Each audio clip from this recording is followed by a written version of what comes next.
My brother told me, it's only for real family, when I wasn't invited to my parents' 50th anniversary. So I smiled, said nothing, and canceled the $200,000 party venue, catering, and honeymoon trip I'd secretly paid for. Hello my people. Don't forget to hit subscribe, say hi below, and share your location. We love seeing our family from all over the world. Let's get into the story. I found out I wasn't invited to my own parents' 50th wedding anniversary through a group text meant for everyone else. My phone buzzed during my lunch break, and there it was. A message thread with 23 family members discussing seating arrangements, dress codes, and meal preferences. Everyone except me was tagged. I stared at my screen, fork suspended halfway to my mouth, watching little dots appear and disappear as cousins, aunts, and uncles chimed in with their excitement. Can't wait to celebrate Mom and Dad, my sister Kenya wrote, followed by 3 heart emojis. My brother Aiden added, finally the whole family together. This is going to be legendary.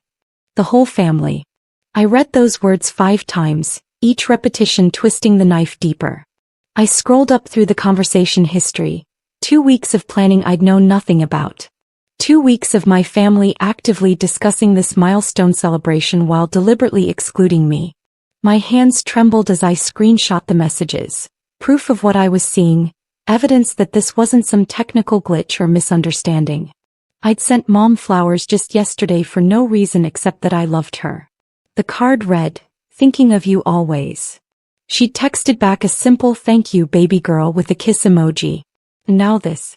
The fluorescent lights of my office suddenly felt too bright, the air too thin. 20 years I'd been the family's ATM, the reliable one, the successful one they called when they needed money, connections, or someone to co-sign their dreams. And somehow I wasn't family enough for this. I waited until I got home to call my brother.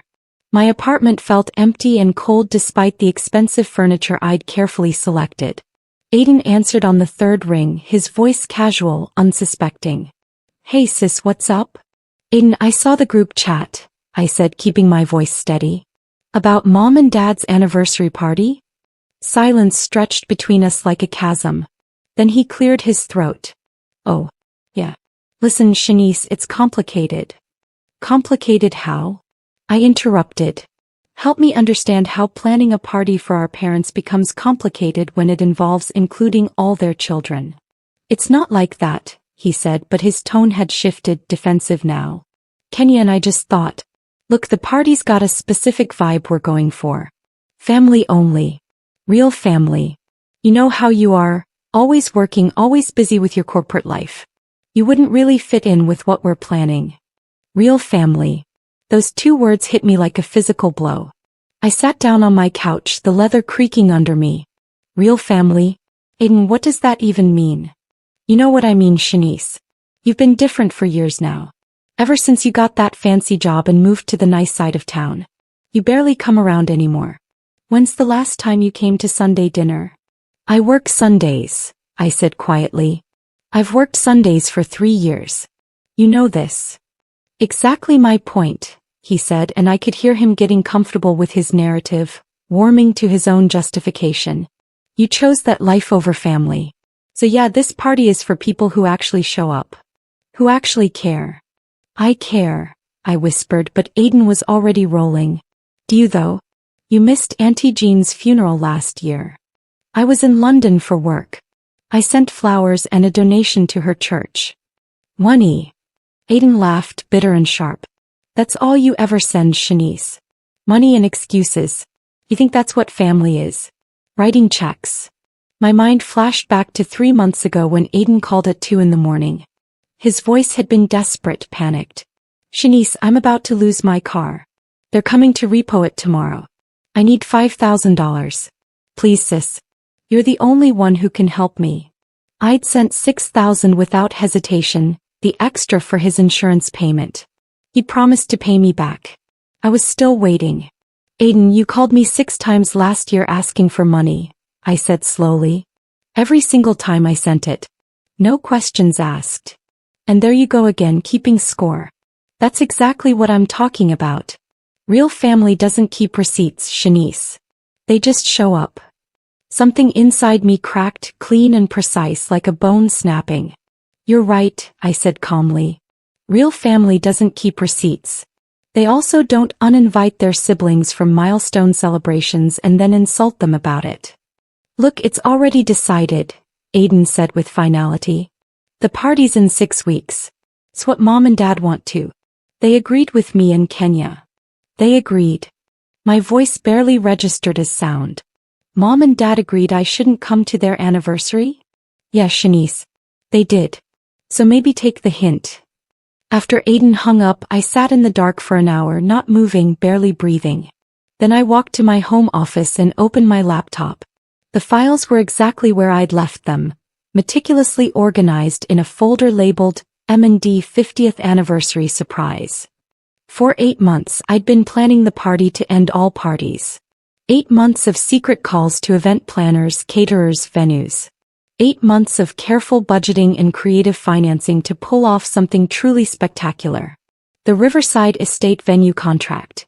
$75,000 for the full weekend, including the ballroom, gardens, and 20 luxury guest suites. I'd put down a $25,000 non-refundable deposit and signed the final payment schedule. Giuseppe's Catering. $48,000 for a 5-course meal for 200 guests, including past hors d'oeuvres, premium open bar, and a custom anniversary cake designed to replicate my parents' original wedding cake. The live band, a Motown tribute group that played all of Mom's favorites. $12,000. Professional photographer and videographer package. $8,500. Flowers and decorations in Mom's favorite colors, gold and burgundy. $15,000. Custom invitations with gold foil embossing. $2,200. The transportation for out-of-town guests. $11,800. And the piece de resistance.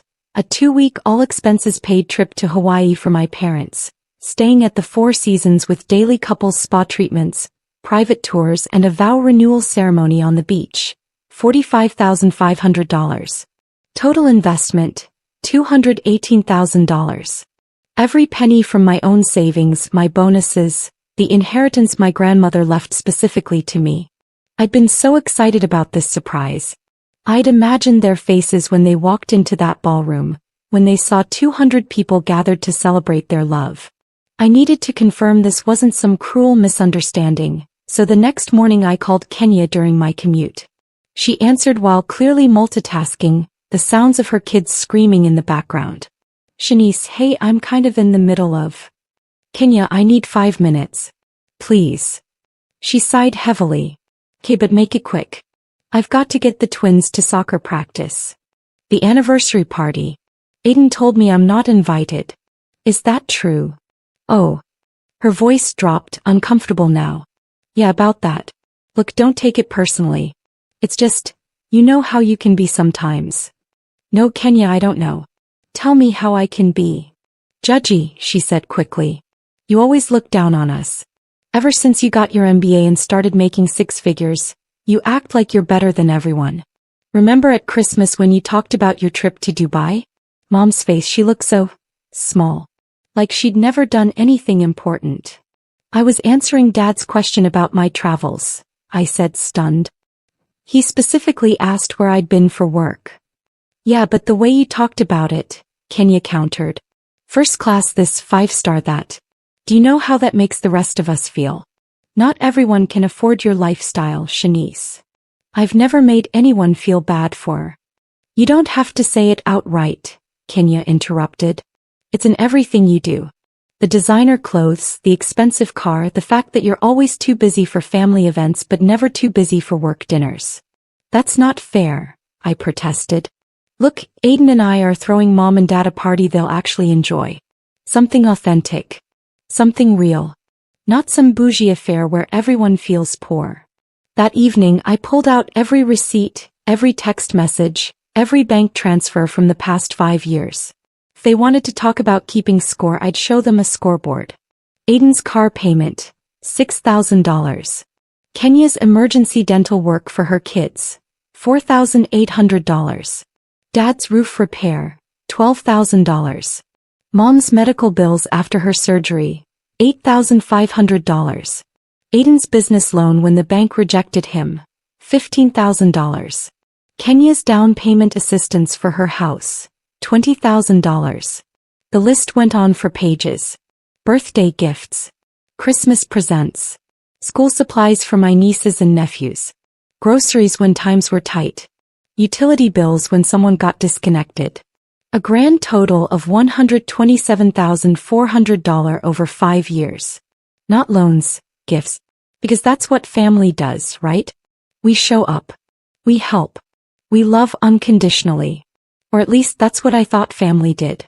I called my best friend Tasha, my voice cracking as I explained everything. She listened without interruption the way only a true friend can.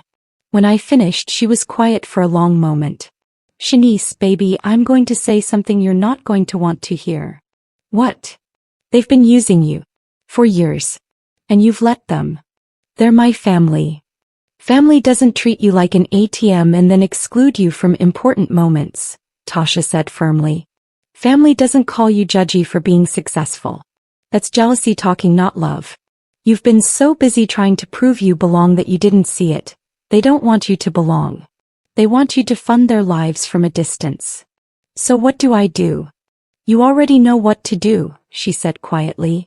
You're just scared to do it. He was right. I pulled up my contacts and started making calls. Monday morning at 9 o'clock I called the Riverside estate. Good morning, this is Shanice Stewart. I need to discuss contract number 2847A for the Stewart 50th anniversary event. The event coordinator, Patricia, came on the line with her usual enthusiasm. Miss Stewart. Perfect timing. I was just about to reach out about the menu tasting schedule. We have you down for next. Patricia, I need to cancel the event. Silence. Then carefully, Miss Stewart, as per your contract, the event is in 5 weeks. The cancellation fee at this point would be. I understand. I'll forfeit the deposit. Please proceed with the cancellation. May I ask if there's anything we've done wrong? If we can make adjustments. No, Patricia. You've been wonderful. This is a personal decision. Next, Giuseppe's catering. Then the band. The photographer. The florist. Each call became easier, my voice steadier, my resolve hardening like steel cooling in water. The Hawaii trip took the longest. There were flights, hotel reservations, excursion bookings, all intricately connected. The travel agent, Michael, tried everything to change my mind. Miss Stewart, this is a once-in-a-lifetime package. Your parents won't be taking the trip, I finished. Please cancel everything and refund what you can to my account. By noon, I'd dismantled 8 months of careful planning. The money lost. Nearly $47,000 in non-refundable deposits and cancellation fees. Felt like paying for my own freedom. Each dollar was me buying back my self-respect, my dignity, my understanding of my own worth. When I hung up from the final call, I sat at my desk and cried. Not from regret but from grief for the family I thought I had. 2 weeks later, I ran into my Aunt Linda at the grocery store. She lit up when she saw me, pulling me into a tight hug that smelled like cocoa butter and cinnamon. Shanice. Baby girl, I've been meaning to call you. I need to confirm my arrival time for your parents' party. I'm driving in from out of state and I want to make sure. My parents' party? I asked carefully. The anniversary celebration. The invitation said to RSVP to you or Kenya. I sent mine to Kenya last week, but I wanted to coordinate with you about. She stopped, seeing my face. Shanice. What's wrong? Auntie, can we talk for a minute? We sat in her car and I explained everything. The group chat, the uninvitation, Aiden's words about real family, the $200,000 party I'd been secretly planning. Aunt Linda's expression transformed from confusion to fury as I spoke. Wait, she said when I finished. The invitation I received, it listed you as the primary contact. It had your phone number and email. It mentioned a venue I know costs a fortune. Shanice, are they throwing this party using your money? My blood went cold. What? The invitation. I have it in my purse. She pulled out a cream-colored card with gold embossing. My breath caught. It was the invitation design I'd chosen from the stationery company I'd contracted. At the bottom, in elegant script, For questions, please contact Shanice Stewart or Kenya Patterson. Auntie, can I take a picture of this? I drove straight to Kenya's house. She answered the door in yoga pants, surprised to see me. Shanice, what are you? We need to talk. Now. Inside, I showed her the photo of the invitation. Kenya, where did you get this invitation design? Kenya's face went through several colors before settling on defensive red. I don't know what you're talking about. These invitations. This exact design. I commissioned them 8 months ago from Belmont Stationery. Custom design, gold foil embossing, handmade paper. They cost $2,200. How did you get them? Shanice, you need to leave. I called Belmont this morning, I continued, my voice eerily calm. Funny thing. Someone called them 2 weeks ago claiming to be me, asking to proceed with my order. They even used my credit card on file. Kenya, that's fraud. I was helping. Kenya exploded. You're always so controlling, so perfect. Aiden and I figured you'd already planned something because that's what you do. You throw money at everything. So we thought we'd just use your resources to make the party happen. Use my resources? I repeated slowly. You mean steal from me? It's not stealing when it's for family. For Mom and Dad. You should want to do this for them. I did want to. My voice rose despite myself. I spent 8 months planning this. And then you and Aiden told me I wasn't real family. That I was too bougie, too judgy, too everything wrong with this family. Aiden's truck pulled into the driveway. He walked in mid-argument, taking in the scene. What's going on here? I turned to him. Did you know Kenya was using my vendor contracts for the party? The party I'm not invited to. Yeah, I knew, he said, shrugging. So what? So what? That's theft. She impersonated me. Oh, here we go, Aiden rolled his eyes. Everything's so dramatic with you. You want drama? I opened my phone and pulled up my bank statements. Let's talk about drama. $127,400. That's what I've given this family in 5 years. Here's your car payment, Aiden. Here's your business loan that you never paid back. Kenya, here's your house down payment, your kids' dental bills, 3 Christmases worth of gifts because you said money was tight. You offered that money. Kenya shouted. You're right, I did. Because I loved you. Because I thought that's what family did for each other. But family also invites each other to important events. Family doesn't call each other fake or bougie for being successful. Family doesn't commit fraud and then act offended when they're called out. Aiden stepped closer, his voice low and mean. You think you're so much better than us, don't you? With your fancy apartment and your important job. You know what Mom said to me last week? She said she barely recognizes you anymore. That you've become someone cold and distant. Mom said that. My voice cracked. Yeah, she did. And Dad agreed. They said having you at the party would just make everyone uncomfortable. You'd probably spend the whole time on your phone taking work calls, acting like you have somewhere better to be. That's not true, I whispered. Isn't it though? Kenya joined in. Remember Dad's birthday dinner last year? You showed up an hour late, stayed for 30 minutes, then left because you had an early meeting. You didn't even eat the cake. I was coming from the airport. I flew back early from a business trip specifically for that dinner. But you still left early, Aiden said. You always leave early. Or don't come at all.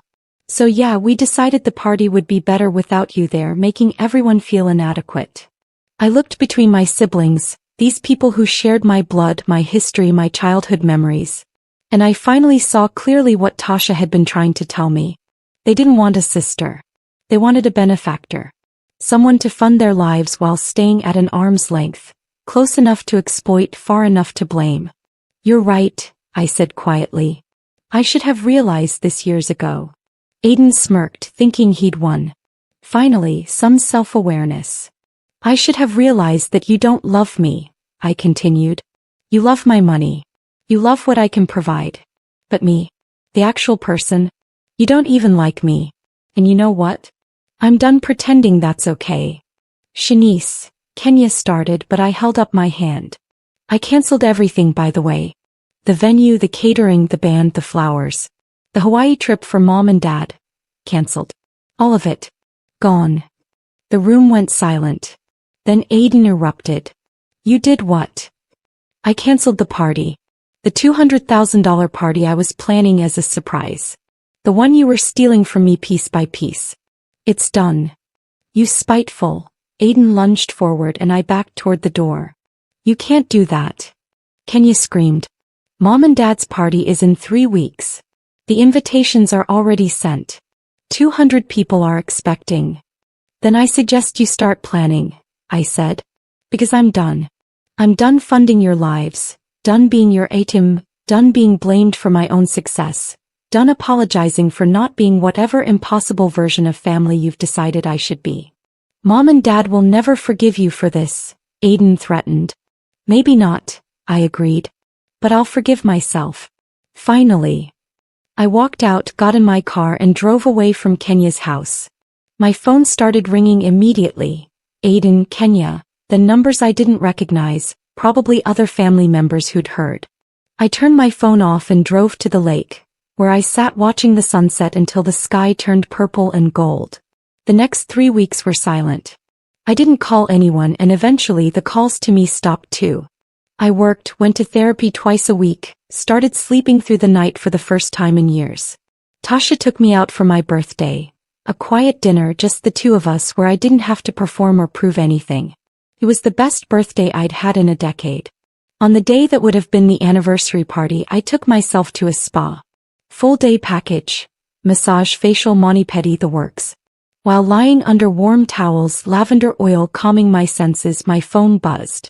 Against my better judgment, I checked it. Aunt Linda. Shanice, honey, I'm at the community center where Aiden said the party got moved to. Not what anyone expected. Call me. Then a text from my cousin Terrence. Yo, what happened? This party is sad as hell. Folding tables and grocery store sheet cake? Where are you? More messages rolled in. Pictures from relatives showing a sparse community center with basic decorations, clearly rushed and under-budgeted. In one photo I could see my mother's face. She was smiling but her eyes were confused, disappointed. My father stood beside her in a rented tux that didn't quite fit, looking around the room like he was searching for something. Or someone. Then a voicemail from my mother. Her voice was soft, wounded. Shanice, baby, where are you? I thought. Aiden said you were planning something, but then... I don't understand what happened. People keep asking about you. Your father keeps looking at the door. Please, can you call me? I miss you. I deleted the voicemail without responding. Then I blocked my family's numbers, every single one. Not out of anger but out of survival. 6 months have passed since the party that wasn't. I've had time to process, to grieve, to understand something fundamental about love and family. Real family, the kind worth having, doesn't measure your worth by what you can provide financially.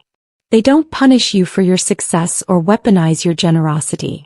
They don't tell you you're not real enough while secretly planning to exploit your resources. My mother tried to reach me through Aunt Linda, who I'd stayed in contact with. The message was what I expected. Confusion, hurt, a desire to fix things without acknowledging what was broken. Aiden and Kenya never apologized. From what I hear through the family grapevine, they've positioned themselves as the victims in this story. The devoted children whose sister abandoned the family out of spite and pride. Maybe some of them believe that narrative. Maybe even my parents do. But I know the truth now.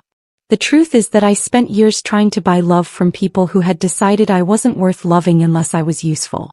I confused their need with their love, their demands with their affection.